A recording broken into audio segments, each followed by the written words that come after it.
everybody, and welcome to another edition of A Breakfast Time with Waffle and Richard. I'm one of your hosts, Richard Amari, along with Waffle. I posted this week's episode, so there you go. It's not out in the void. And Waffle, it is, and Waffle, it is March Madness time. Of course, as we're recording, the first four games for the men and the women are getting ready to tip off. One is tipping off right now between Bryant and Wright State, but we'll get to that because it is we gotta recap some of those conference games. But Waff, how you doing, man?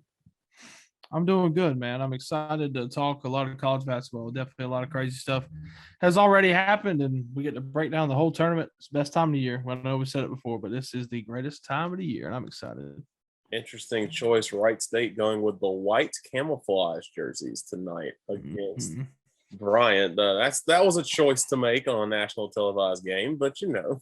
If Bryant loses this playing game, it's a travesty to the nation because I think the nation needs to see more of that Kiss guy. Yeah, Peter Kiss. Peter Kiss. He's the nation's leading scorer, and he talks a lot of trash. So I know they're a 16 seed, and there's only one 16 seed that's ever won against a 1 seed, but I think the world needs to see them play a 1 seed because I think he's going to be a social media icon. Absolutely. It reminds me of that guy from Monmouth that stole the ball against Kansas and dunked it 9 seconds left and got tech. Yeah. That's what it reminds me of a lot. So yeah, we need to see this guy more. Also, yes, it's your time to figure out what channel True TV is again, unless you're a diehard and practice Jokers fan. Yeah,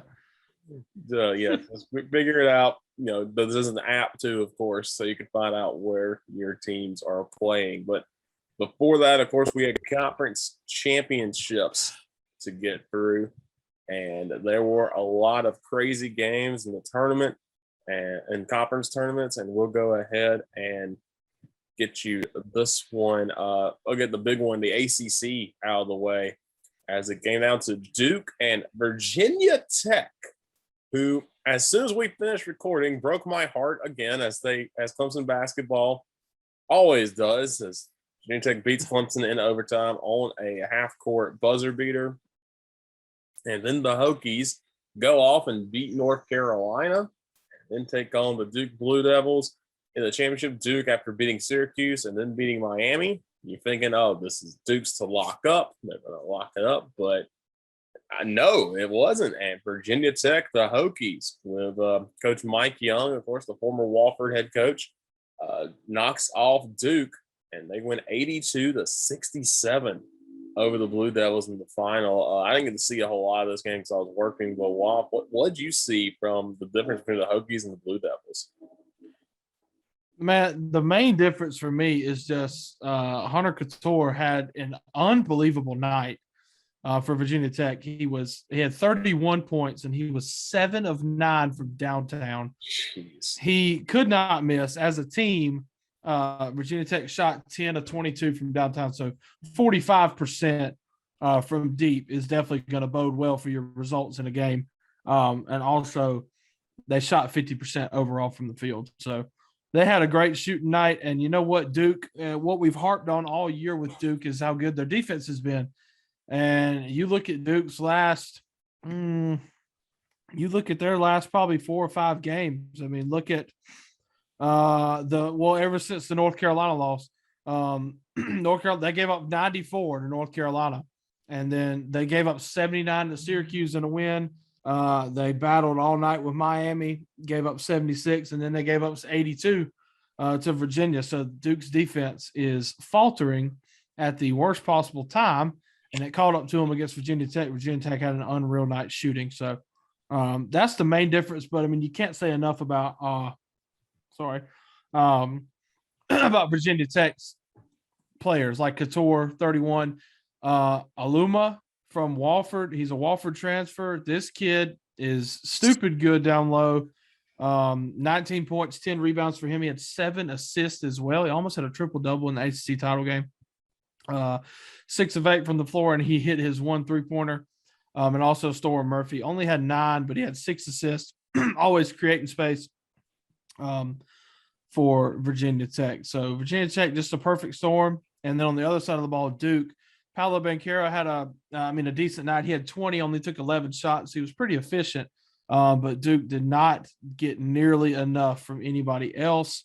Mark Williams only had 8. It ended up being a bad matchup. He got into foul trouble, finished with 4 fouls, but Virginia Tech was very capable of, taking advantage of when Mark Williams was on the bench and exploiting that matchup, making Mark Williams switch out and guard, having to stretch him out to the perimeter, and that would open it up for Aluma down low, or also for Couture to bang a 3-pointer in there. So props to Virginia Tech. They did really good. Jeremy Roach only had 9.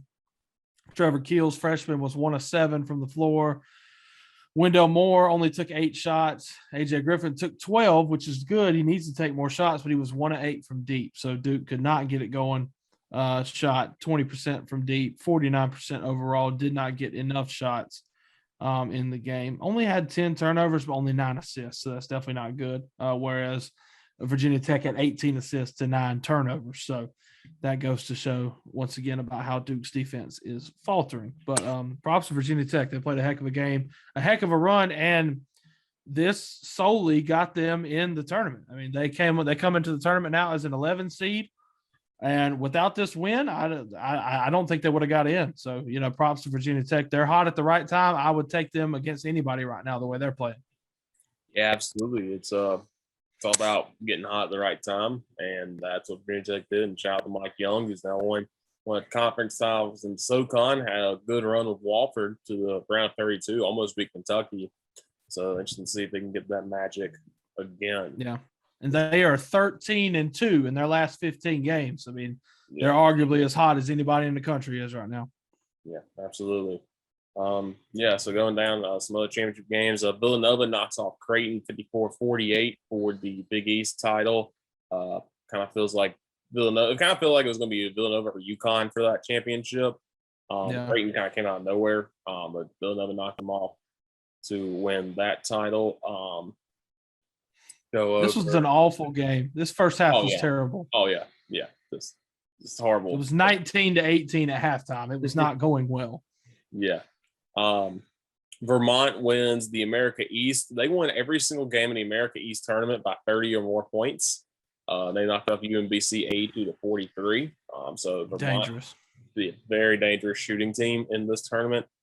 Norfolk State beats Coppin State 72-57. Coppin State had 9 wins coming into this game, and would have had, I think, the worst record of any team to make the NCAA tournament if they would have won. Would have been 10-23. But made a run in the MEAC tournament before losing to Norfolk State in the title game. St. Peter's, the Peacocks, beat Monmouth 60-54 to win the Metro Atlantic Conference. So they're in the tournament.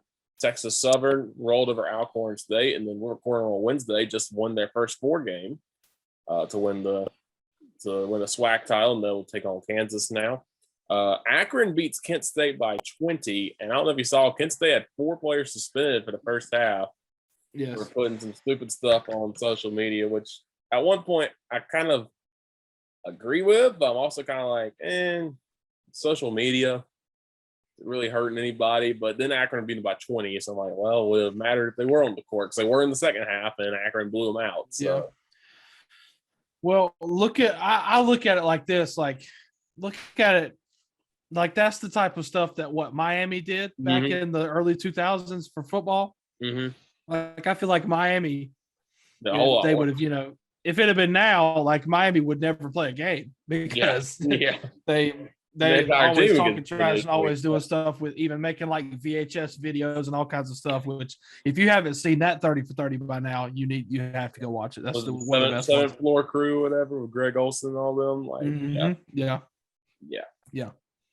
The continuing Montana State beats Northern Colorado 87-66 to win the Big Sky Championship. That's another team that could possibly be dangerous. UAB beat Louisiana Tech 82-73. The UAB can shoot the lights out of an arena, so watch out for the Blazers. Texas A&M Corpus Christi beats Southeast Louisiana for the Southland title. A&M Corpus Christi did lose their first 4 game the other night, but they went 5-19 the year before, and then this year go 22-11, win the Southland titles. Yeah, heck of a turnaround. Yes, for it the is. Islanders, for sure. And then New Mexico State wins the WAC, knocking off Abilene Christian 66-52 in that title game. That was Saturday. Go to Sunday. Or pardon me, you also had. Oh, sorry. I have to interrupt you because of what I just got across my phone, Richard. Yeah. Buffalo Bills have just signed Von Miller What? to a six-year, $120 million contract with the Bills for Von Miller. My God. Wow. That is insane. Wow. Wow. The NFL craziness continues. Yes, we will definitely get into that. But while I'm thinking about this, Von Miller's 32 years old. I'm happy that y'all are getting him. That's great. And I think that he can definitely give you some good years, but that's a lot of years and he's kind of old. Yeah. But at least for the time now, like Von Miller's still ring chasing. He just got one. I mean, he's going to another team that, is primed and seems like they're ready to compete for a championship, and they are competing for a championship. So we'll see. I love Adam Schefter. I'm on Twitter now, just stuck in there. The Bills are also signing O.J. Howard. Oh, nice. And you know how good O.J.'s been in Buffalo before. Don't look at me. Very nice. Very nice. Very nice. Very nice. All right. Anyway, but we'll talk about that in a second. Yeah. Wow, that is very surprising. I did not see that coming at all. Me either. Yeah. Anyway, moving to Sunday. Saturday also Arizona knocked off UCLA to win the Pac-12 championship. In the SEC, Texas A&M made a run and knocked off Auburn and gets in, and they have to face Tennessee, and they fall unfortunately 65-50 to the Vols in the title game. Iowa, we talked about them. Oh, they got to get something going. Well, they got going and won the Big Ten. Yeah, they did. 75-66. Took a miracle shot from Jordan Bohannon against Indiana to win it, to get them there. But what is he, a seventh year? Something like that. He's been in college since like literally 2014, like since we started college. Yeah. But they win that. Houston knocks off Memphis 71-53. In the mid-majors, Yale beats Princeton for the Ivy League title 66-64. And then Richmond upsets Davidson 64-62. Davidson was already a lock for the tournament, but the Spiders sneak in still a bid on the final night. And so that brings us to the official tournament bracket. Teams are looking to get in, looking to get out. And there are some teams I think got screwed over. I will say this. I don't think Michigan should be in the tournament. No, absolutely not. Especially as an 11 seed. I get they won 17 games.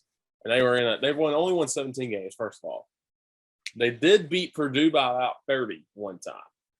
Yeah. They also beat Ohio State and Michigan State, who also made the tournament. And they beat San Diego State. Other than that, they lost to North Carolina, who really wasn't that good, but got hot at the end of the year. They didn't beat a whole lot of really great teams consistently enough, I feel like. Get into Yeah, no, I agree. I was very surprised to see their name be called. Yeah. As an 11 seed over somebody like Texas A&M, who is 23-12. And I know the Big Ten is really good. The Big Ten got a ton of teams in. I feel like the SEC is also pretty top heavy, and freaking A&M, had a great run to get to the championship game, and too bad the wheels fell off. But yeah, I feel like A&M deserved to be in there. And their head coach Buzz, he put out a thing. So it's like a 7-minute video. He read like a statement after their NIT win last night and saying just. This is all he's going to say on the matter, just kind of giving his team I think we should have been in there and saying all this kind of stuff. So he's coming for people's heads after not getting sent to the NCAA tournament. And I don't blame him. I think they should be there. Yeah, absolutely. Nothing to get in. Wake Forest had ACC Player of the Year and ACC Coach of the Year. Now they did only go 13-7 in conference. I can see why that probably got them there 23-9. Their best non-conference win I don't think they really have a great non-conference win at all, in all honesty, looking at their schedule. Because they lost to LSU. And so that's probably what hurt them. And they probably had to probably just win at least one, maybe two games in the tournament. But Boston College upset them in overtime. So Yeah. it was that's a surprising one to see. I think Wake Forest knocked it in, but man, Yeah, I couldn't believe they didn't get in. Yeah, you look at the ACC, only the top 4 teams got in, except for Virginia Tech, who won the tournament, and Notre Dame's in the first 4 game. So yeah, they were one that really surprised me that Notre Dame was, so low, but or like barely made it in. But I guess, I mean, I don't know. I guess they look at a bunch of different stuff. So I mean, they said that Notre Dame's win over Kentucky way back at the beginning of the season put them in. So yeah, that's why you play the games. So for sure. But we'll look around to the bracket. We'll just break down region by region. We'll start with the West. So that has the number 1 overall seed, Gonzaga.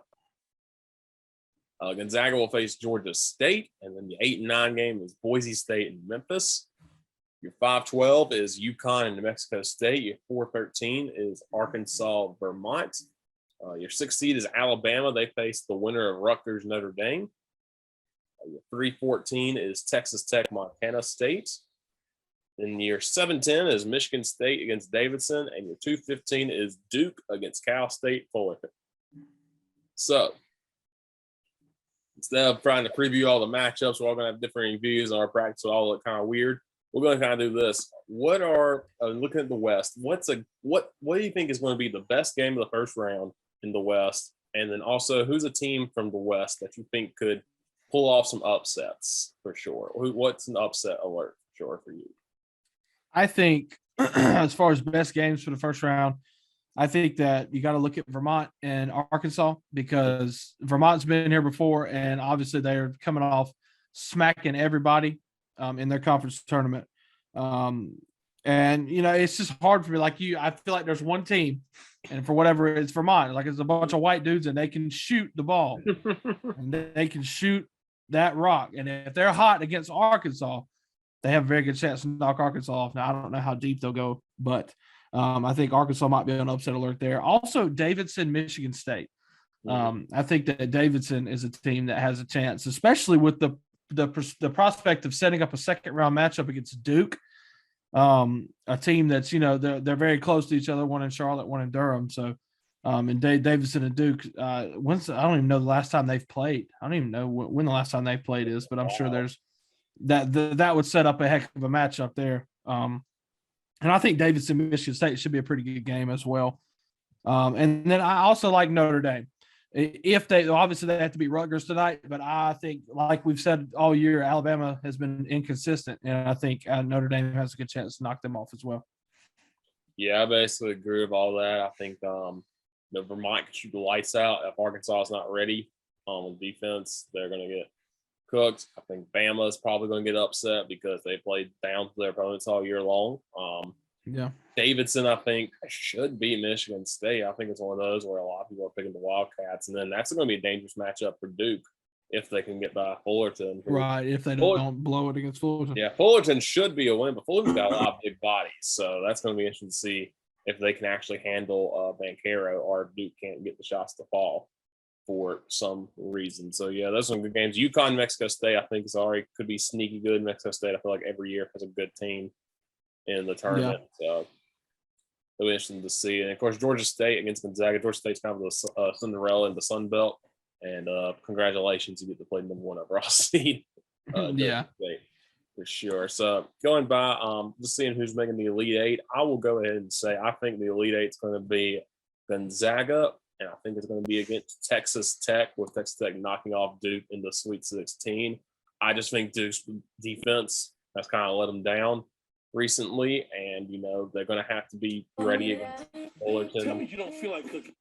And Michigan State or Davidson for sure, and Texas Tech, man, just well-coached team, really good team out of the Big 12. They can shoot the lights out. They get hot. They got big bodies in there. This is a good Texas Tech team. Gonzaga, I said it before. I think Gonzaga is one of the top 4 teams in the country for sure. Everybody gets on them because like, oh, they're in the West Coast, blah blah blah. They played more NCAA teams than any team in the NCAA tournament this year. They won 9 of those games. The only losses were to Duke and Alabama. So, or excuse me, they lost 3. Lost to Duke, Alabama, St. Mary's.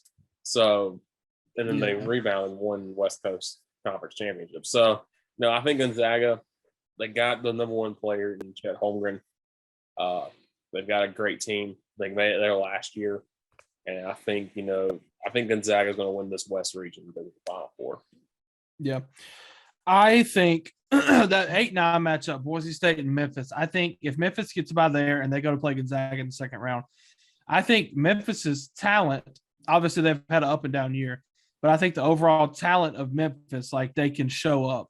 Yeah. If that talent shows up, they will give Gonzaga a scare in the round of 32. But I would say Gonzaga makes it down to the Elite Eight, and then out of the bottom part of the bracket, I mean, my heart, obviously, I want to say Duke, but with Duke's defense, the way that it's playing, Duke could be on serious upset alert as far as second round goes if they play Michigan State or Davidson. So. But I'm gonna go. I think I'm ultimately gonna go Gonzaga Duke. I'm gonna just keep it clear cut for the West. Like the 1-2 is gonna make it to the Elite Eight. Maybe that's my heart speaking more than my head, but who knows? Yeah, absolutely. So we'll see what happens there. That West region's pretty wild to think about. The bottom half of that division, especially. I think Montana State's also a team that could sneakily knock off Texas Tech if Texas Tech's not ready either. We'll move on down to the East region. We have the 1 seed is Baylor. They take on Norfolk State. Your 8-9 is North Carolina and Marquette. Your 5-12 is St. Mary's and now Indiana as Indiana knocks off Wyoming. Your 4-13 is UCLA and Akron. 6-11 Texas and Virginia Tech.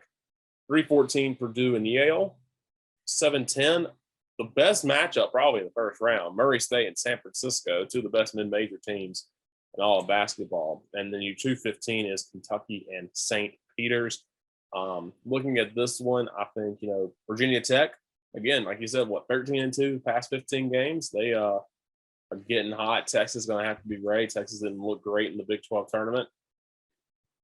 And then St. Mary's, I think. People forget this year, St. Mary's won the Maui Invitational, which is hard to do. And, if they can beat Indiana and then take on UCLA and knock them off, I'll give St. Mary's a chance in the world for sure to try to make it up there. Also, Murray State, just because they're one of the few teams that won 30 games already this year.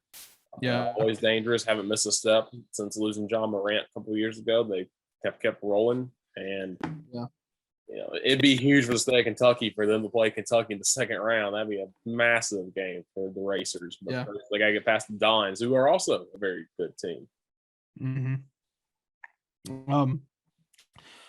Out of the East bracket, I mean, it's hard not to say Virginia Tech, man. They've been playing so good. They got that matchup with Texas in the first round. Like I'm fully going Virginia Tech to have the upset in the first round, and who knows how far that could go. But I like the matchup of St. Mary's and Indiana because Indiana has been playing pretty good, and they had a little bit of a run in the Big Ten tournament. And I think, coming off that game against Wyoming, they looked good. They won pretty comfortably. So that could be a tough one for St. Mary's. But like you said, St. Mary's is, I think, better than a lot of people give them credit for. And I will say Marquette and North Carolina could be tough. Just 8-9 matchup, but I think North Carolina is going to have their stars show up. Baycott should be able to feast. And with that starting 5 that North Carolina puts on the floor, they should be able to have a pretty good game, and it should be a good matchup in the first round, though. Yeah, for sure. That for sure should be a good one.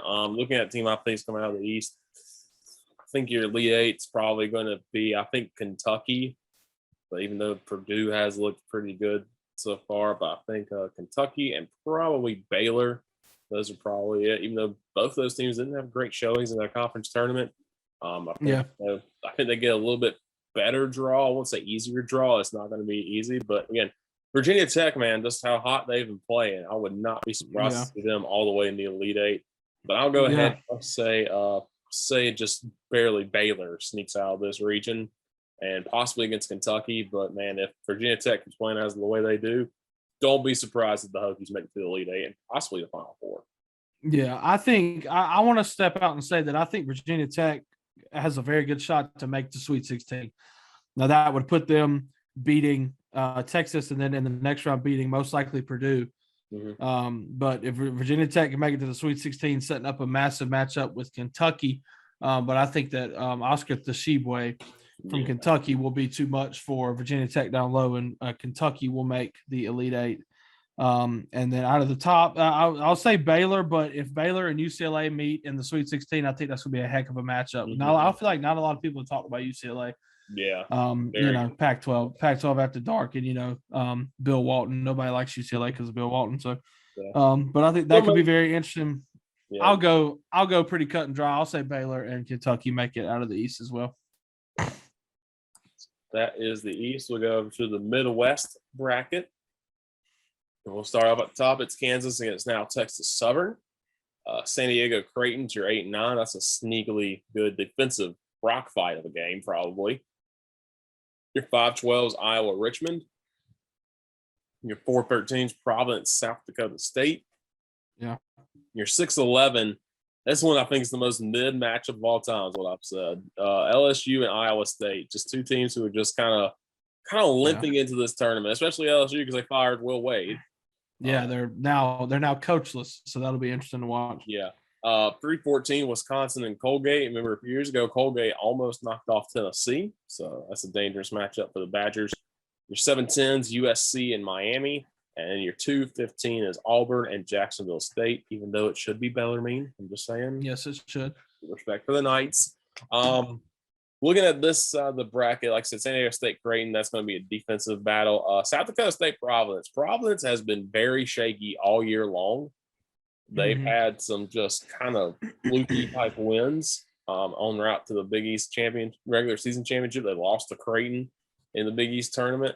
South Dakota State, the Jackrabbits, every year, I feel like they shoot the best from three. I think we said they shoot like something like 38% from three or something crazy like that. They shoot very, very well. Yeah. If Providence is off and the Jackrabbits are on, this game's over as soon as it starts. I would not be surprised to see the Jackrabbits win this game. And then Miami over USC is entirely possible. USC sneakily had a very good season. Again, that's the Pac-12 after dark stuff. But Miami played very well this year. They knocked off Duke, of course, in Cameron. They got a win over North Carolina. So watch out for the Canes for sure in this bracket. Yeah. I want to talk about the same too. Basically what you said. Providence has had close losses all year, and if South Dakota State's hot, they will win this game if they shoot like they have been. So I'll say South Dakota State's going to upset Providence. Providence is on high upset alert. And then Miami too. I think Miami has a very good chance to make it pretty far if they beat USC and then they play an Auburn team in the second round. Who has, been good for the majority of the year, but has been shaky towards the end, not making the conference championship, things like that. I think Miami could very well upset them as well. And my sleeper out of this is Iowa. Like I will put Iowa in the Elite Eight. Iowa's going to the Elite Eight. You can book it down right now. Because Iowa, if they beat Richmond and South Dakota State beats Providence, it's just going to be a bunch of white boys out there shooting. Farm boys shooting. Yeah. And that should be interesting. And then I'm going to take Iowa over Kansas in the Sweet 16. So, and then out of the bottom of it, I really like Miami, honestly. They look but I'll go Elite Eight in the Midwest is Iowa versus Auburn. That's a very interesting matchup. Kansas has looked pretty good. They won the Big 12. They started to get hot, but they've been kind of up and down. So I won't really doubt it. I'll give Kansas the benefit of the doubt just because they have one of the better players in the league. I can't remember his name, but boy from Kansas. Yeah, Ochi. I can't remember his name. That weird name. Agbaji. Abaji, yeah. Yeah, I mean that kid's stupid good. Mm-hmm. And Kansas obviously very well could make the Elite Eight as well, but Yeah. I'll go out on a limb and say Iowa. Yeah. Yeah, I'm going back and forth with this. I think, I think you're right. A lot of people are thinking Iowa too. I think Iowa's the hot team. I would say Iowa and I think it's gonna be Iowa and Miami. I honestly think Yeah. so because Miami is a very good team. They almost beat Duke, had a lead against Duke most of that game before Duke kind of came back and shut them down. Miami, I think, could beat USC, could be Auburn, and let's say that most likely want to play Wisconsin. If you look at it, I think they could beat Wisconsin too, who have been susceptible to losses. They lost in Nebraska and lost in the Big Ten tournament in the season. So, Miami and Iowa, I think it's kind of a strange matchup, but I think it could totally happen. But also, again, look out for Kansas. I think another team. I think Creighton is sneaky good too, as well. They're well coached with McDermott as their coach. That was going to be sneaky good. And then again, if Providence, sometimes you just got to get lucky. And if Providence can get lucky, stay on it against South Dakota State, you can get lucky against Iowa. Who knows what the Friars can do with Ed Cooley. Right. This is probably the most wide open region of all of them. Yeah. It's the most difficult one for sure. Go up to the South region. You have Arizona as your 1 seed. They'll play the winner of this Bryant-Wright State game, which Wright State's up by 2. And about 6 minutes left in the first half. This is a big-time game, of course, going on. Oh, this is a nice alley-oop by Bryant just now. Seton Hall and TCU's your 8 and 9. Houston UAB's your 5-12. Illinois Chattanooga's your 4-13. Colorado State Michigan's your 6-11. Tennessee Longwood is your 3-14.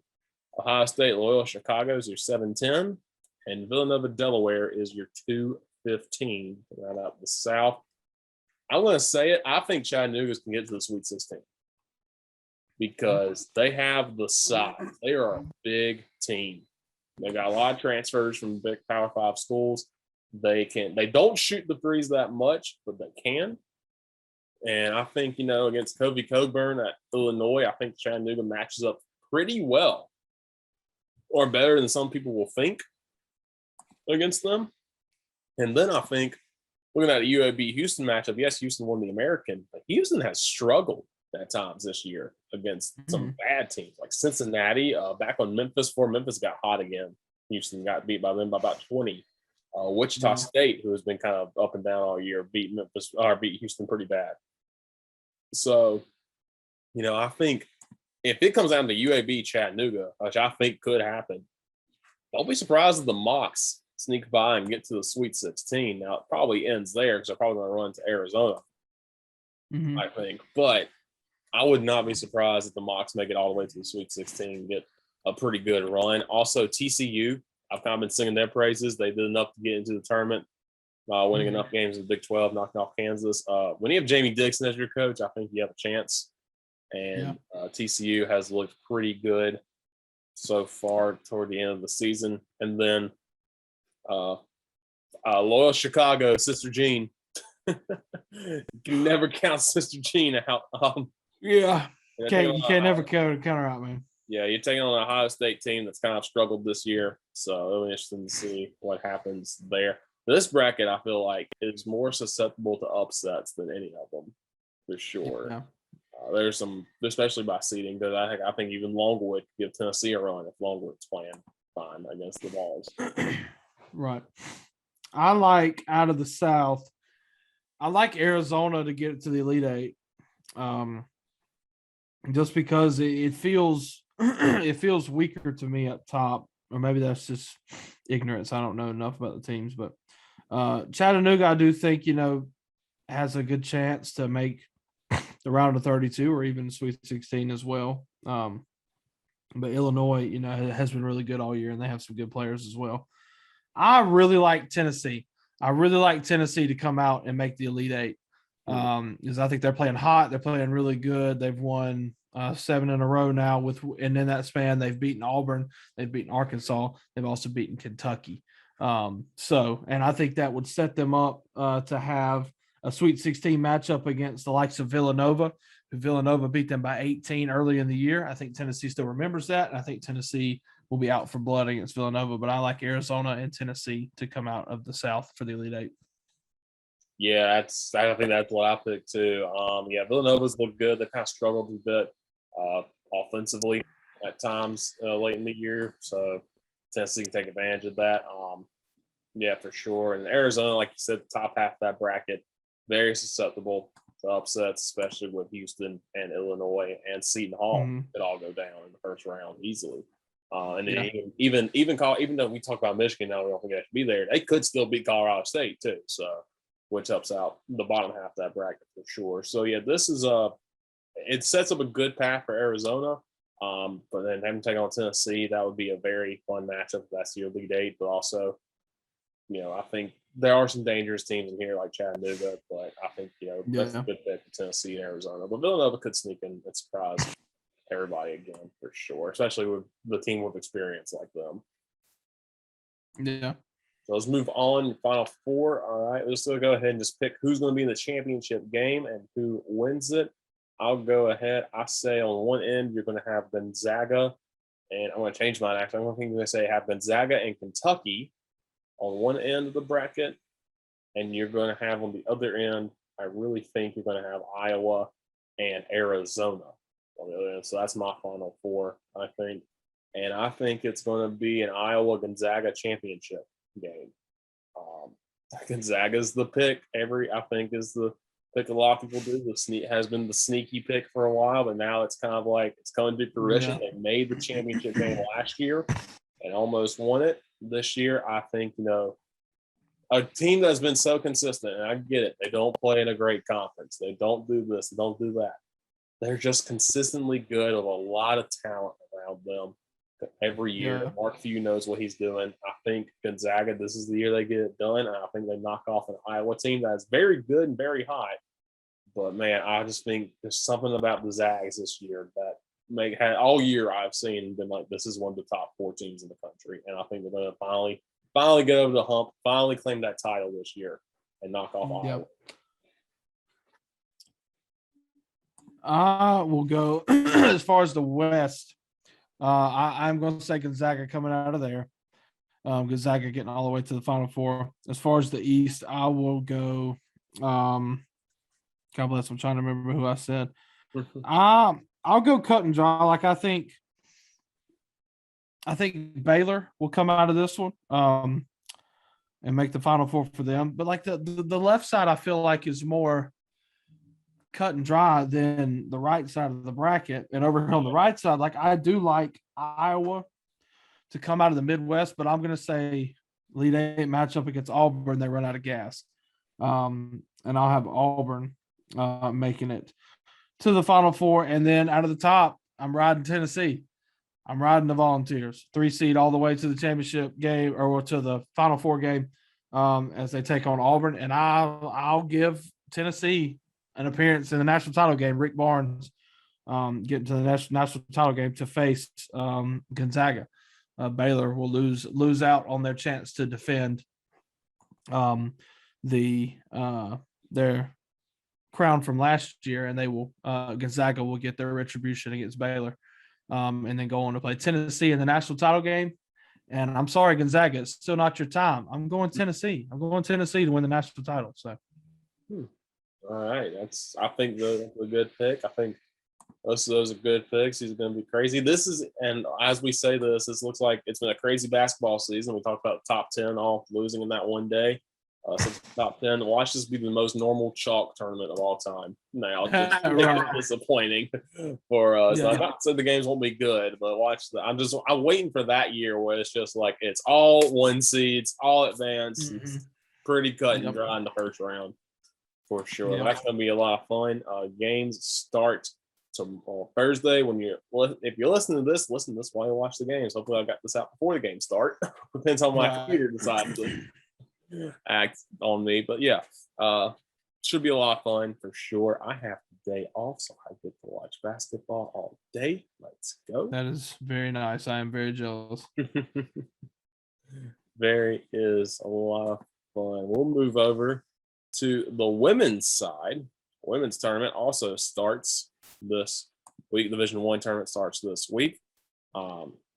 They started actually tonight as we're recording with their first four for the first time ever. They have a first four, which is huge for them. They actually get the March Madness branding because the NCAA decided, we should probably treat our women athletes equal. What a novel idea.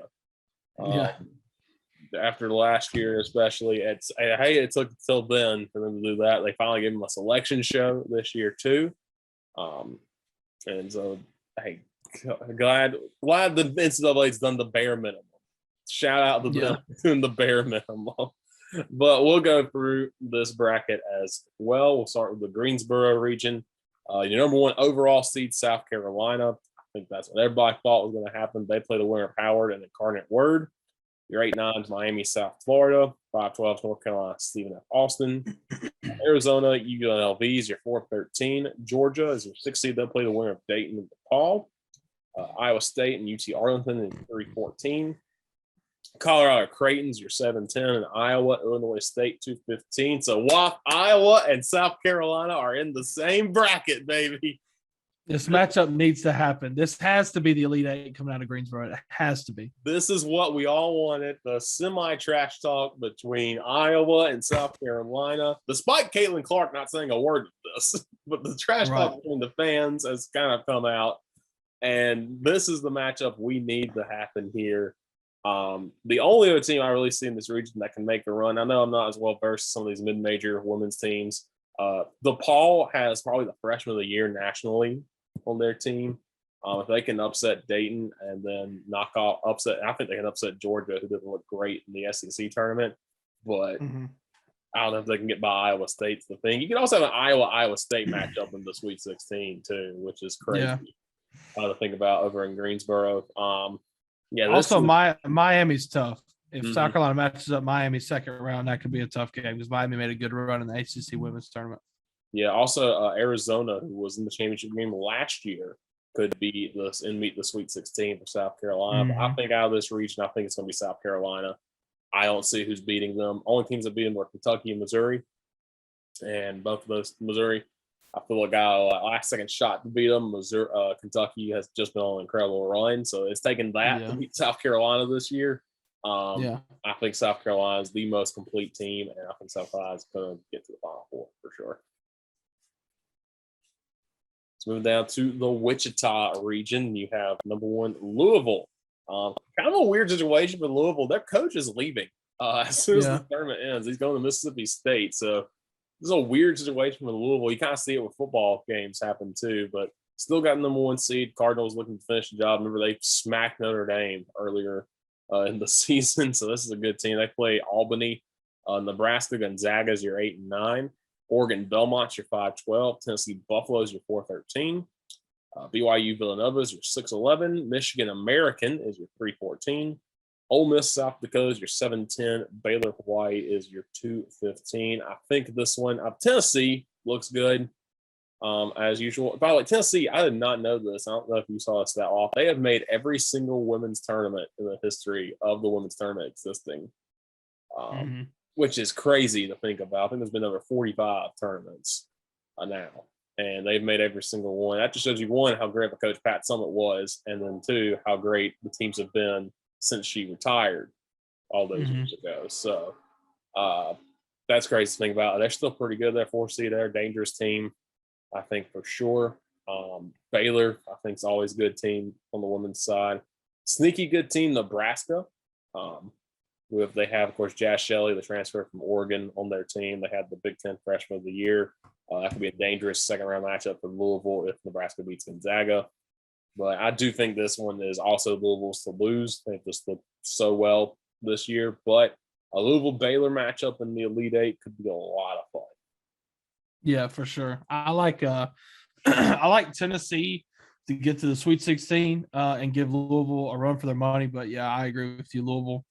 And then Baylor coming out of the bottom part of the bracket, and also with Ole Miss as a 7 seed, setting up a tough matchup for Baylor in the second round of the tournament. But I'll go Baylor, Louisville as well. Moving over to the Bridgeport region, you have NC State as the 1 seed there. I kind of feel bad for them. You're the 1 seed, and you would have to go play a road game against UConn if it matches up like that, because UConn's your 2 Right. seed in that region. Yep. They play the winner of Longwood and Mount St. Mary's. Washington State plays Kansas State in the 8-9. Notre Dame plays UMass in the 5-12. Oklahoma plays my IUPUI Jaguars in the 4-13 matchup. Kentucky plays Princeton in the 6-11. Indiana plays Charlotte in the 3-14. UCF plays Florida in the 7-10, and UConn plays Mercer in the 2-15. I'm going to say IUPUI, they'll win this region. They'll win this whole tournament. That's the team that can stop South Carolina for sure. No, Oklahoma's probably going to beat them in the first round. Kentucky, dangerous. Still on that big run from the SEC tournament. Like they got on that run to beat South Carolina. So they're going to be dangerous for sure, but they got to play a good Princeton team who's beat Kentucky earlier in the year, I believe, and also beat a good Florida Gulf Coast and Villanova team this year. Mm-hmm. So that's a dangerous Tigers team, I think, in this bottom half of the bracket. Also Florida and UCF, that's going to be a heck of a game for sure. And then, of course, Kansas State has a player who scored, 60 points, I think, or something? Or something like that earlier in the year. So that could be dangerous. But NC State, I think, has looked very good. They won the ACC for the 3rd straight season, which is hard to do in that conference. And, again, also NC State's lose. But with UConn being at home, basically, if they make the Sweet 16, and with Paige Bucher's coming back, it's kind of a tough situation for NC State. But you got to play the games wherever they lie. And so it'll be interesting. I think it's going to be UConn, NC State, and that's going to be a heck of a game. Yeah. I think it's going to be UConn, NC State as well, but it's UConn's to lose. Mm-hmm. Now with Paige Bucher's being back, it's theirs to lose. So Kentucky making a run to get to the Sweet 16 to play UConn would be a fantastic matchup. I would really look forward to watching that. But it's UConn's to lose. Yeah, for sure. Finally, Spokane, Washington region has the defending champ Stanford taking on Montana State. Stanford's the 1 seed, of course. Kansas take on Georgia Tech in the 8-9. This game's going to be really good, I think. It's Virginia Tech and FGCU. Both of those teams do nothing but shoot threes, so that's going to be a lot of fun. Maryland and Delaware is your 4-13. Ohio State's your 6th. They take on the winner of Missouri State, Florida State. LSU is your 3, taking on Jackson State at 14. Utah takes on Arkansas at 7-10. Arkansas kind of snuck in there. And then Texas and Fairfield's your 2-15 matchup in this one. Like I said, Virginia Tech, Florida Gulf Coast. Florida Gulf Coast has got Kendall Spray, former Clemson player, who really turned that program around until she transferred her grad year. She took them to the Sweet 16 when she was at Clemson. And taking on Virginia Tech, who has done very well this year. They shoot the lights out of the gym. That game is going to be insane. Georgia Tech with their coach, Nell Fortner. She has turned that team around.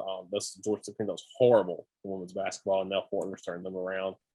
That'll be interesting to see if they can make somewhat of a run. And then also, of course, but also Stanford, defending national champs, have just played so well all season. Never can count them out for sure.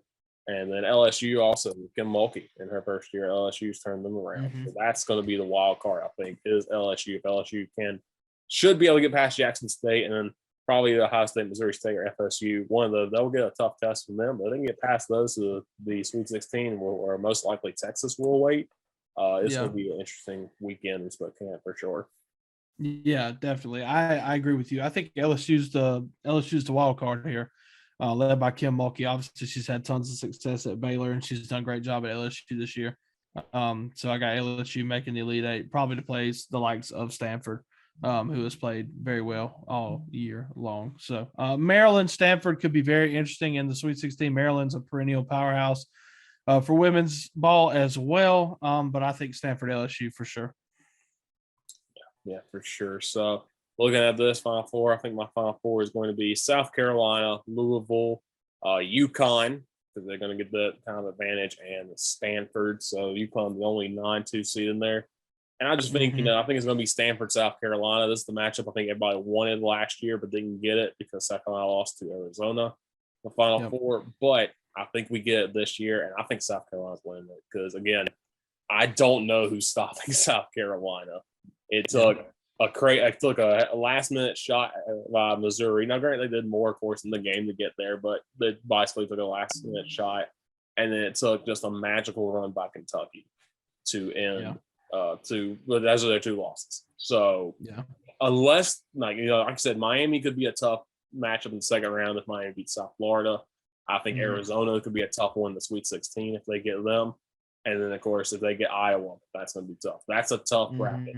It's going to be hard to get to the Final Four. And if they get there, Louisville is probably going to wait, though. But I think South Carolina beat, 11 ranked teams this season in the regular season? Or something like that. So this is a team that has played all the tough games. You've got Dawn Staley. You got Aaliyah Boston, who's just insane. Put her statue right next to Asia Wilson's, is what I say. Yep. This is a good South Carolina team. I don't see South Carolina losing. Yeah, no, I agree. I think South Carolina will make the Final Four, but that game against Iowa is going to be great. The game in the Sweet 16 against Arizona, if it happens, would also be great. Good chance for South Carolina to get some revenge for what Arizona did last year. But South Carolina making it out of that one. Louisville most likely making it out of the Wichita region. And I'm going, obviously, UConn coming out of Bridgeport. It's theirs to lose. And then Spokane, I'm going Stanford coming out of there. But for the title matchup, I've got South Carolina and UConn because I think the world needs to see this again. Yeah, that person. I think the world needs to see this matchup again, and both teams at full strength. See how it goes. My heart, South Carolina. I really hope they can do it, but I'll take South Carolina to win it all. Yeah, that first matchup was at Battle for Atlantis, and South Carolina held UConn to 3 points in the fourth quarter, or something like that. Yeah, they locked down defense by the Gamecocks. That's before UConn kind of fouled themselves, and of course, Rugers gets hurt, but she's back, and they have looked unstoppable since then. You can't count out Gino when it comes to March.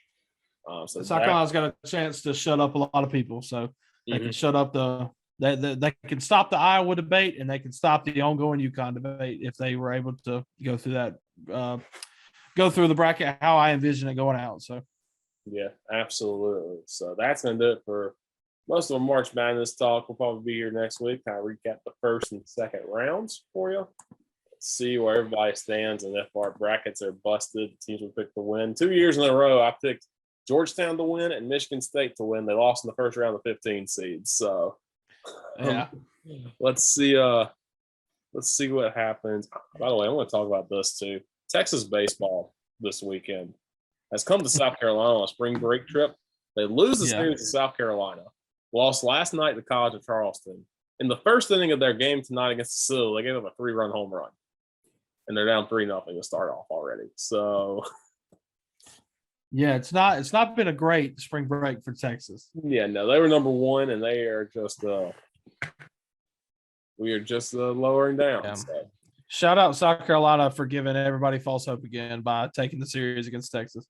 I also found another fun fact about Peter Kiss. He leads the country in scoring. Okay. Yes, the man who said talk about a lot of trash. Yeah, he leads the team. He leads the nation in technical fouls this year. He has 9. Yes, sir. Of course. So, what a guy. That's the kind of players I want to watch every week. Let's go. That's why Bryant needs to make it to the next round. He's the white Draymond Green. And we love him for it. Exactly. But we hate Draymond. Moving on to the NFL. Of course, NFL stuff's been insane. Everybody, like we said last week, was a crazy week, and then we got off, and it's been even crazier. Amari Cooper gets traded to the Browns for a 6th-round pick. Wow. Which is just crazy low. The Browns then respond by releasing Jarvis Landry, so you're back to square one.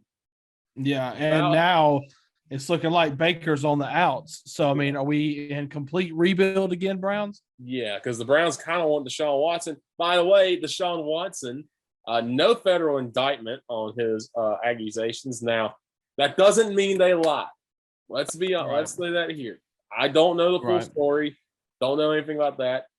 But that means Deshaun Watson can play football for the time being. Right. And he wants to get traded. He's talked to the Saints. He talked to the Panthers a little bit, but that kind of fell through. The Browns want to talk to him. The Dolphins do too. But the Dolphins signed Teddy Bridgewater. Yeah. After, Russell Wilson signed the Broncos, the Dolphins pick up Teddy Bridgewater. So now you got that going on between that and Tua.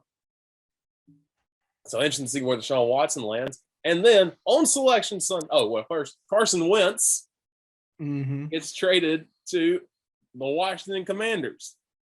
Yep. Is that the guy? No. The answer is no. Yeah.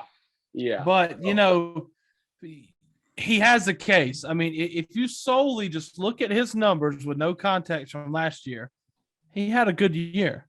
Oh yeah. But watching him and the decisions that he made in crunch time and big time moments is enough to warrant him getting out and it being a failed experiment, because I guarantee you can ask 80% of Colts fans if they wanted to keep him, and 80% would say no. Yeah, that is for sure. But then Selection Sunday. All right, everybody's focused on basketball. Yep. Like looking bracket. Men's show ends, and then right for women's show. And then you get on Twitter. Tom Brady's back. Man. My man sat at home for 40 days and said, "No, this ain't it. I can't handle these children. I can't handle my wife talking to me. I got to go play football." Why do bad things continue to happen to good people? Well, like good for the Bucks, whatever. Who cares? Why? Yeah. This man's terrorized me since I've been. Since I was a Panthers fan, beat me in the Super Bowl. Since then, the man's terrorized me and the league. Yeah. And he sat down, and his retirement lasted shorter than the MLB lockout did. Not even half as long as that did. Yeah. And said, "Yeah, can't retire. I'm done." And Michael Irvin, if you saw Michael Irvin go crazy, by the way, but he had a point. Tom Brady's the type of guy that wants someone to knock him off the mountaintop. Yeah. And nobody has yet. Yeah. Patrick Mahomes hasn't yet. Mahomes lost in the Super Bowl. Josh Allen hasn't yet. Josh Allen hasn't beaten him. Aaron Rodgers hasn't.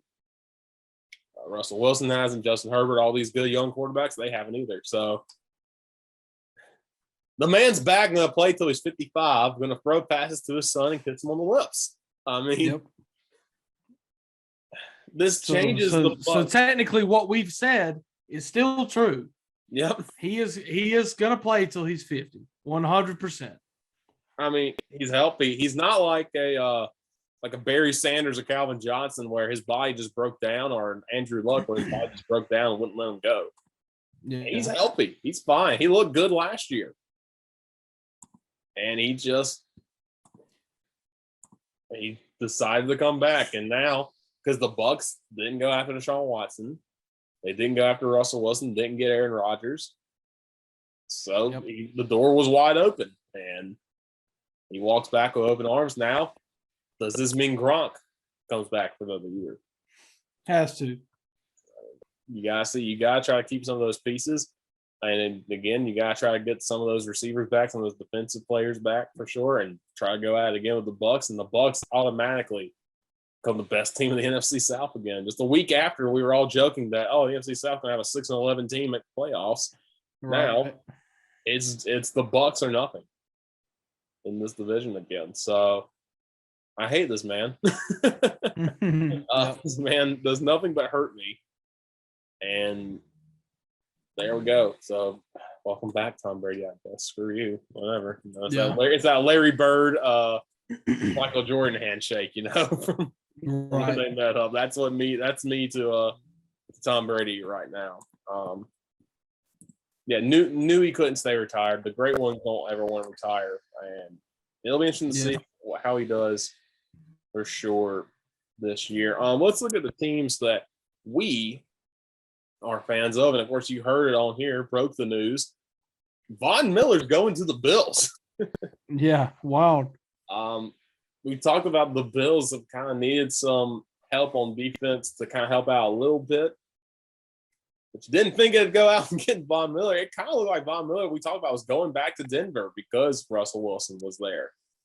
Because they had made some moves there. You know, he said he liked going back to Denver, but he also said he'd like to stay in Los Angeles.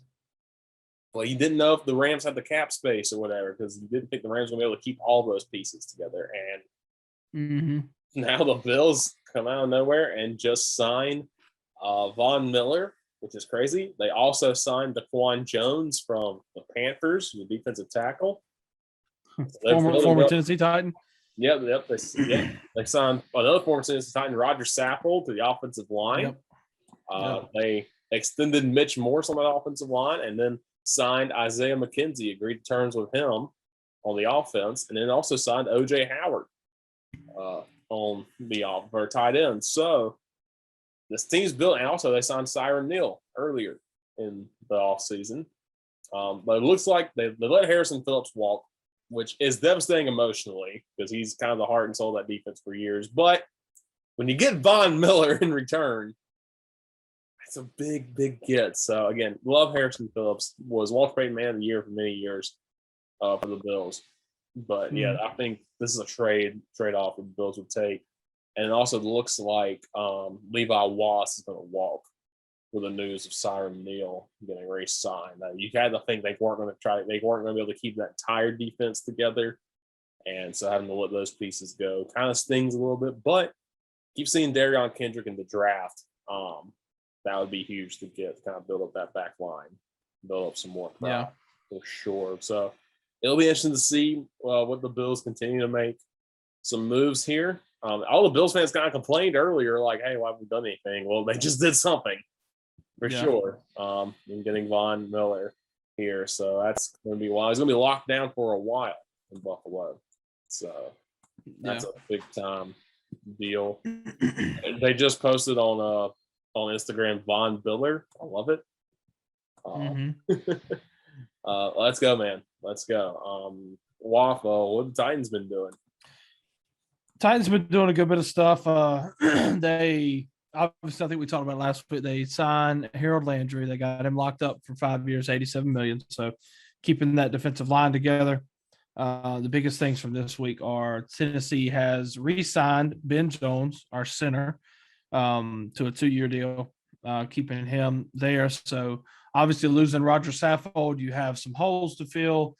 They did not re-sign David Quessenberry as well. So Tennessee now looking at holes at left guard and right tackle. Now they did do something to address one of those.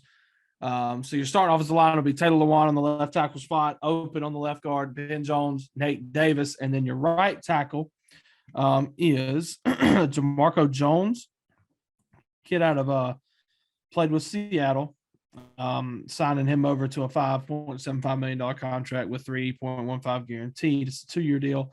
But he's been a swing offensive lineman, swing tackle, whatever you want to call it. He's played multiple snaps at many positions, so he could fill in a lot of places. Tennessee released Kendall Lamb, who was a free agent signing they signed last year from the Browns for that tackle spot, and he was absolutely terrible. So got rid of him. And the other biggest thing is Tennessee is going to get rid of Julio Jones.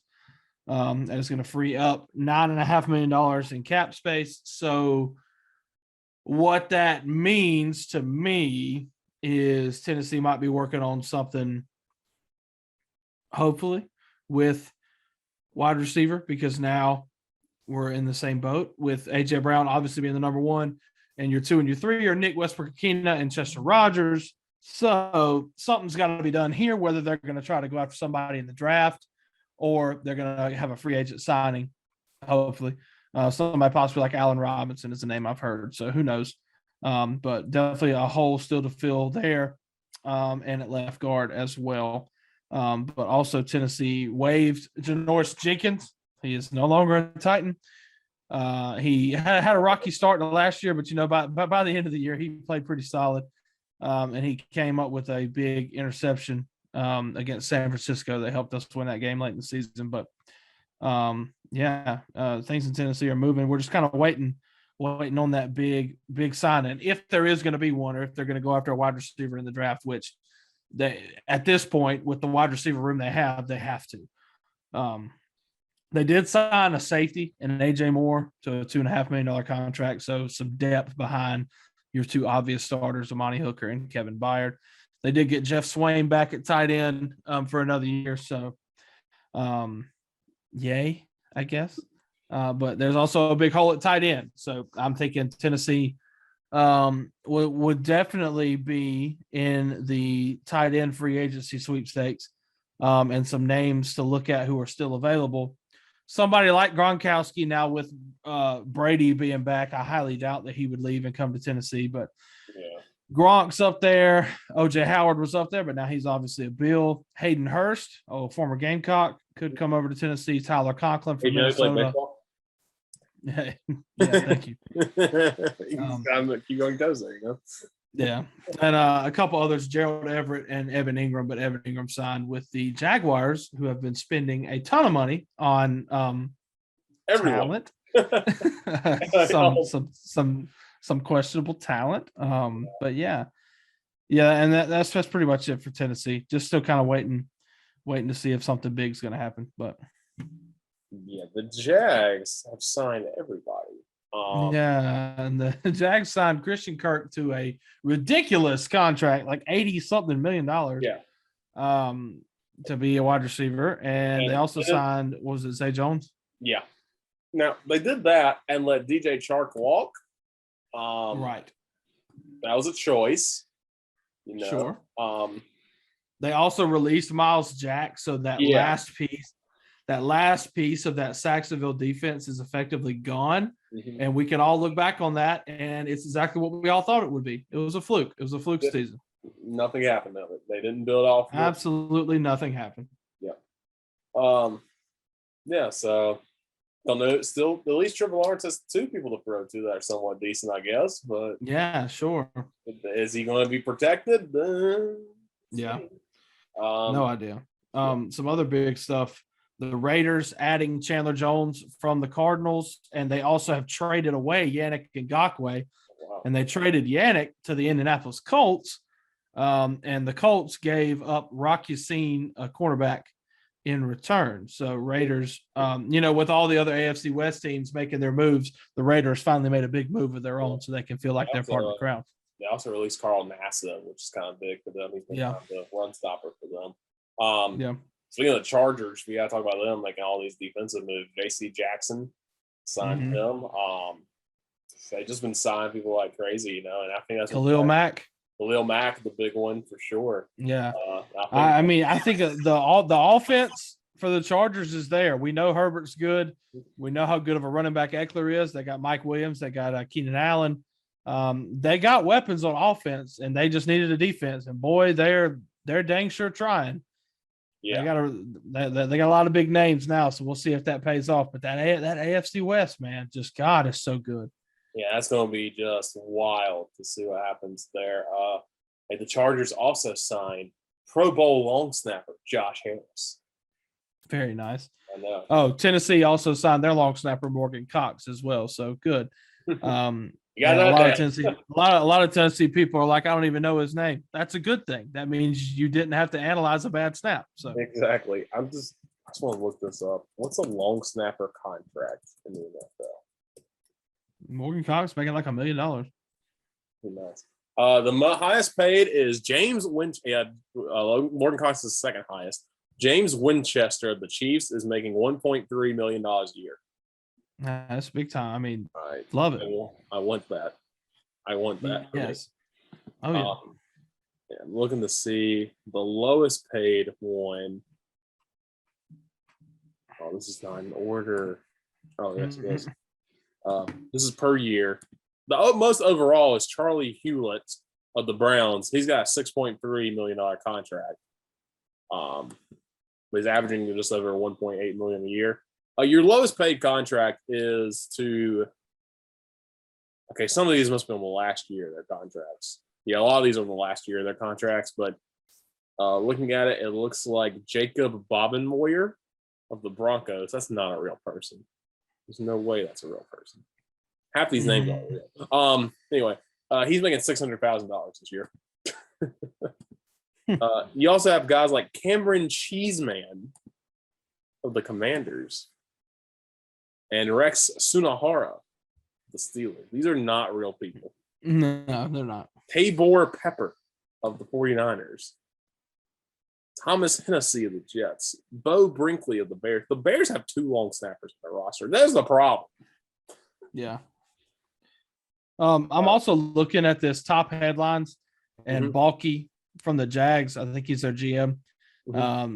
His quote says, "The Jags hope to rely less on free agency in the future." Is that not the point? Like, I mean, I don't think you want to be depending on free agents every year. I don't think any team wants to do that because you want to build a core and be able to build off of them.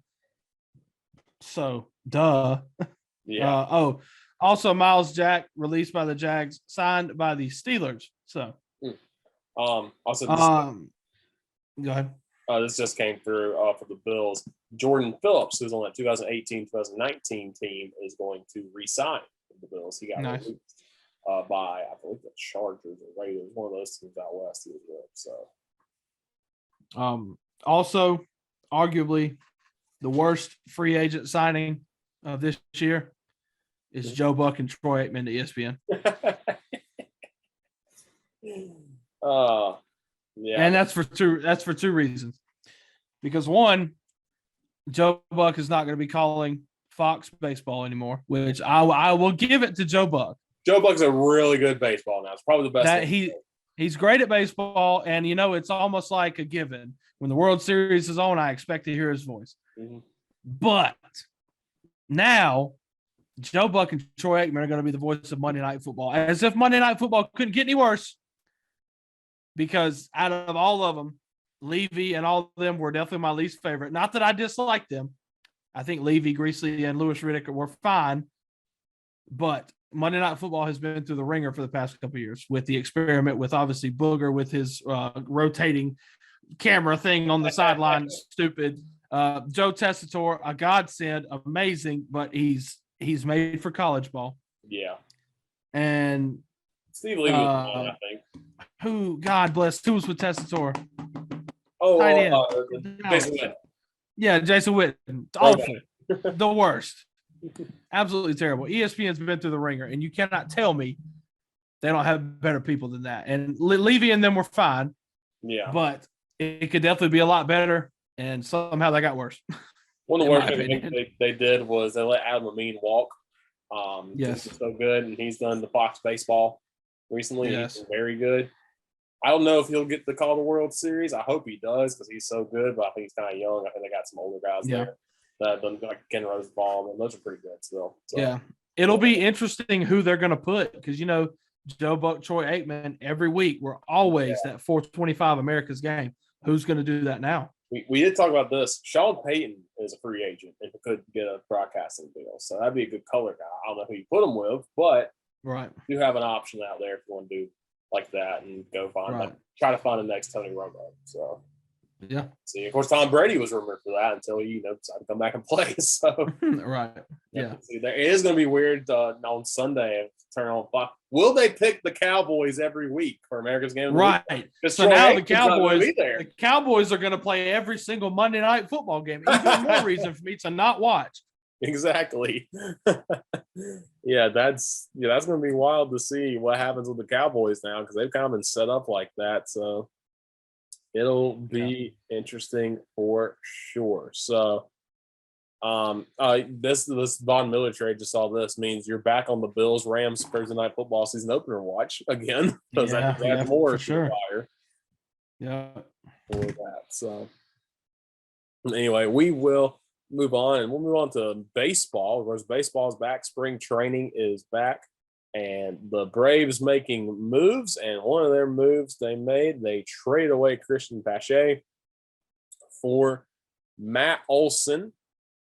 And Matt Olson, who is from Atlanta, was an all-star with the A's. Has hit 35 plus home runs past 2 seasons. Very good player, but plays first base. As you know, past few years, there was the first baseman for the Braves for the last 10 years that will help them in this rebuild and get them to a championship. That was Freddie Freeman. And as of today, we can officially say this. It looks like Freddie Freeman is done with the Braves. Will not sign back, but an emotional post on Instagram thanking him for this team, his family, for playing there. Freddie Freeman, by the way, the last game in a Braves uniform from now, he hit the home run in the World Series that extended the lead and got the final out of the World Series, the first one for the Braves since the 90s. That's a heck of a way to go out. If he never suits up for the Braves ever again, for some reason, that's how you go out. I will say this, the moves the Braves are making, I like. Looking at it, I do too. Once you get over the emotion of, Freddie Freeman's not with us. Right. I do like the moves because you have Olsen, who's young. You have Ozuna coming back next year. You have Albies. And then they just signed Rosario back. It's massive. And something to think about that I think a lot of people aren't thinking about is Marcel Ozuna is back on the team. That's right, he is. And with the universal DH coming, it would be perfect for him to slide into that DH role. Mm-hmm.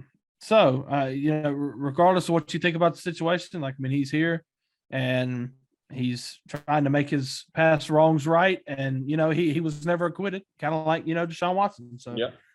It's what it is. Yep, he's back, and let's have him play. And then looking at pitching, you saw Colin McHugh from Tampa Bay as well. So the Braves have done some moves. Yeah. To kind of keep it. And again, I think it's good because it's a young core. Because you think about it, Freddie Freeman wanted to stay here for 6 years.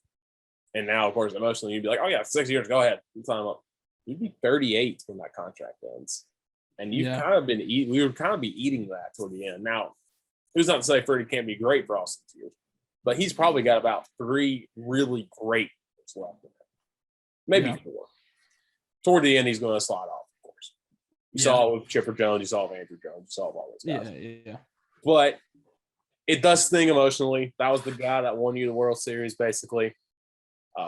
Face of the franchise. Yeah, face of the franchise for the past 10 years. Since when Chipper Jones left, he became the face of the franchise. And now you've kind of switched focus to Ozuna and Albies and all those younger guys, Swanson, all those guys. Yeah, and I like Olsen. Olsen is a lefty who's he can smack home runs. I think he's a Gold Glove winner. This kid is a younger Freddie Freeman, so I really do like the investment. Yep. Yeah, he's a heck of a player. From Atlanta, he went to Parkview High School in Malvern, Georgia, which is right outside of Atlanta. So but I feel bad for him though because the first time if he starts to have a slump this year, I know all the media and all the hardcore fans are going to come out and say, Freddie didn't miss and Freddie. So I feel for him, but he really wants to be here. He's really happy to be here. And I think he's going to do well. I think the Braves are set up for a good run again this year. Only the team really in the East has made moves is the Mets. The Mets have added some good pitching, but it's also the Mets. So I'm not really taking anything they do with any consideration. Zach Greinke re-signed or signed a deal with the Royals, so he's back. Oh wow! In Kansas City, where he was drafted. So, he got drafted in 2002. Obviously, he's getting up there in age. Could this be the end of the run? Does he want to retire a Royal, maybe, or something like that? Yeah, who knows?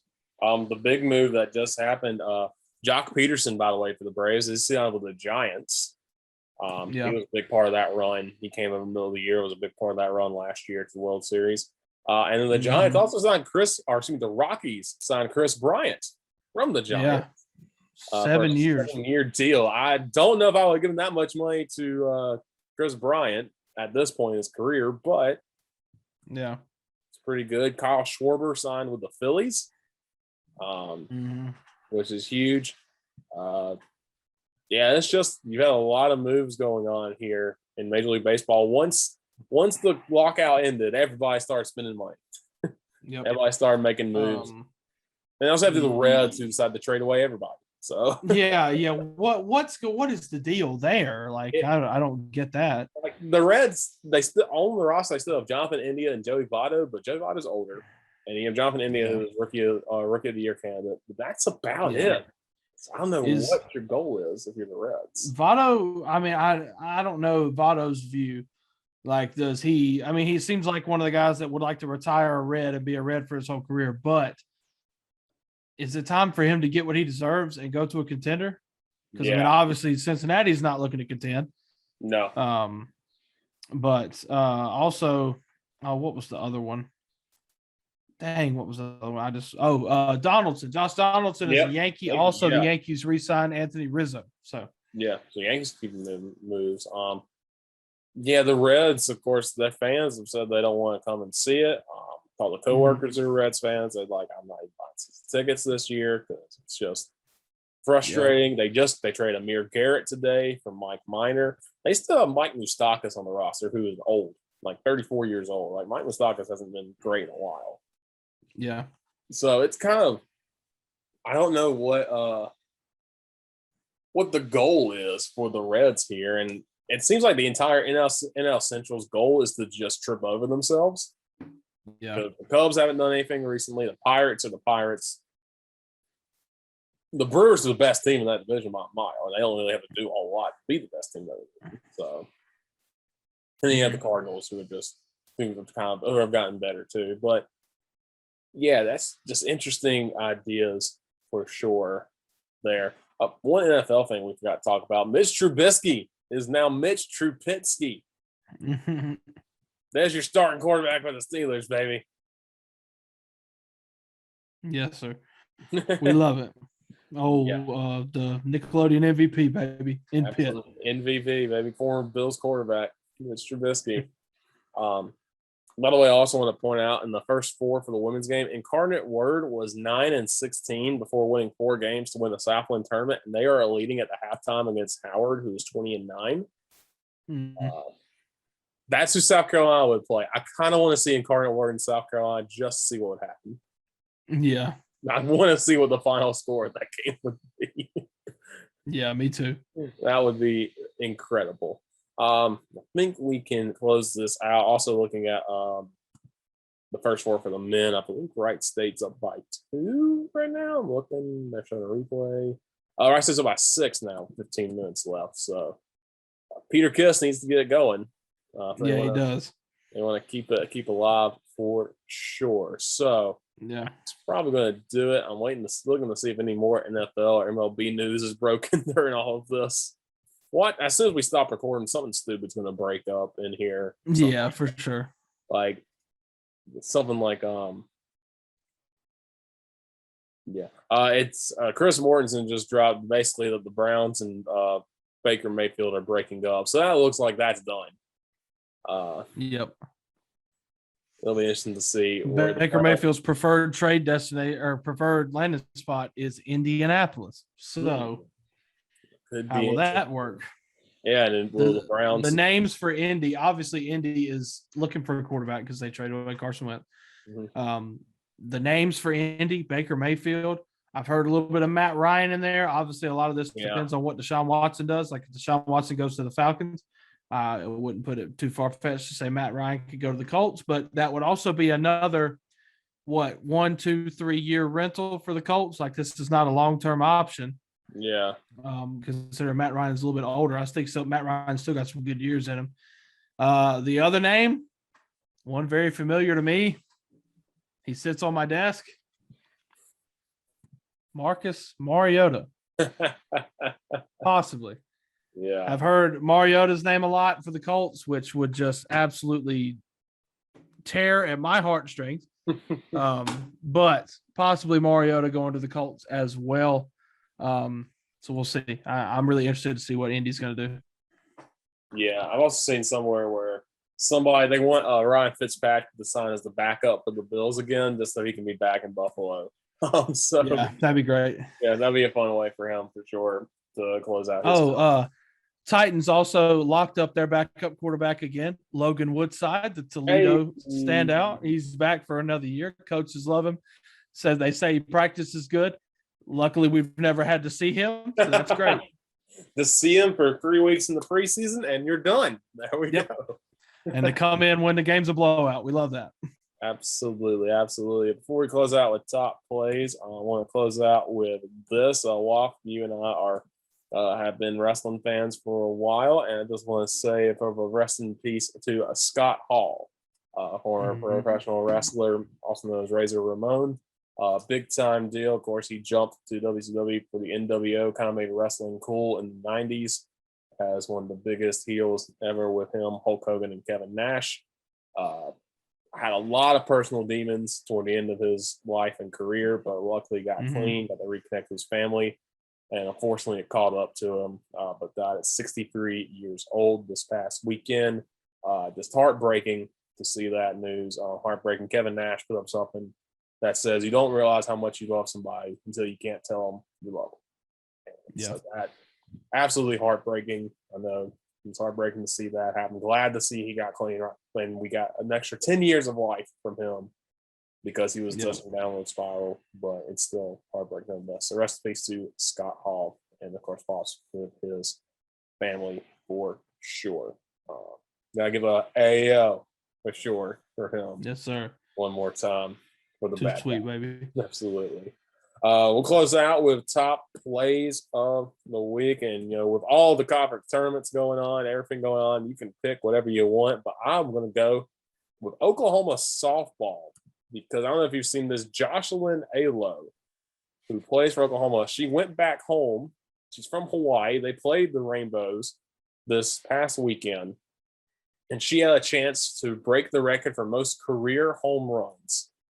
And she got to do it in her home state of Hawaii. She hit her 96th career home run, which is insane. It was a sold-out stadium full of family and friends watching her play, and she hits an absolute bomb to give her 96th career home run. So Jocelyn Alo, that's incredible for any college athlete to do in baseball or softball to hit that many in a career. And she does so, and getting to do it in her home state in front of her family and friends is just remarkable. Yeah. Mine, I'm going college baseball, and I'll give Texas a little bit of praise. In game 1 against South Carolina. They beat South Carolina 9-5, and the Hispanic Titanic, that was Ivan Melendez, second home run on the day.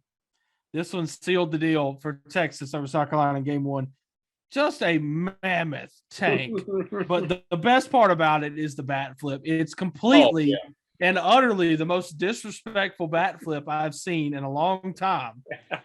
And Melendez takes the pitch, bops left center, way out of here, throws the bat at the pitcher. Throws it right back at the pitcher. It's the most disrespectful. That's the most disrespectful stuff I've seen in a long time. So yes, that is my top play. But South Carolina gets the last laugh. But is South Carolina baseball good? Probably not. Hey, they haven't lost since then. Just saying. Yeah, you know, that's just how it goes. Clemson, go ahead. I'm just saying Clemson will finally lost that first game, lost the series finale to Northeastern, and then lost to Georgia State. In the mud now. I didn't know they lost again. They lost to Georgia State last night pretty bad. So they're 14-2, but looking to see if they can rebound ACC play this week. Yep.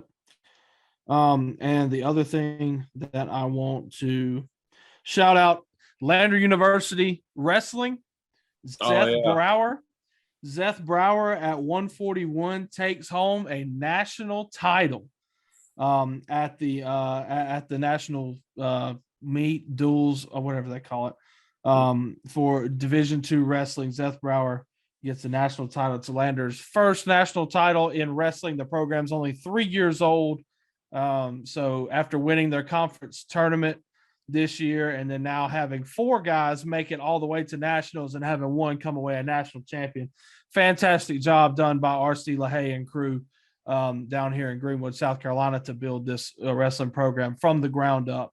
But Zeth Brower, a national champion. So crazy to me. I think it's not Lander's first national champion ever because they have championships, like especially in tennis way back in the day, and things like that. But it's a huge deal. It's crazy to think there's a national champion from old Greenwood, South Carolina. So shout out to Zeph Brower. He's only a sophomore, so he's got 2 more years to, run it back. So.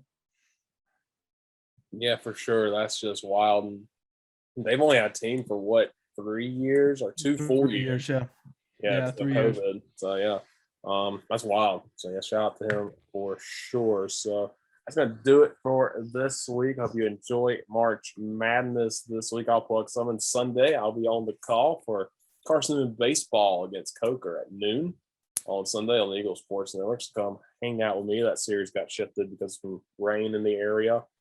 So just hang out with that. Waff, you got anything to plug? Honestly, not a whole lot. I'm just excited about the NCAA tournament, ready to sit down and watch what I can tomorrow and Friday, and then gear up for a big time weekend. So I'm excited. Yeah, absolutely. Y'all, hey, listen, they don't need you at work this week. Just go, just call in. Just call in. Just tell them, hey, we're fine. I wish. I wish. Enjoy the tournament this week. We'll talk about it when we come back next week. With plenty to talk about from the women's tournament, the men's tournament, probably some more Major League Baseball and NFL craziness as we roll on here. This time with Waffle and Richard. See y'all next week, everybody. You've been listening to Breakfast Time with Waffle and Richard. Logos designed by Jen Perry. You can follow Richard on Twitter at Ricardo_knows or on Instagram at RNM1996. Catch up with Waffle at WaffDog on Twitter. Thank you for tuning in, and we'll see you next time on this Bearded Broadcaster production.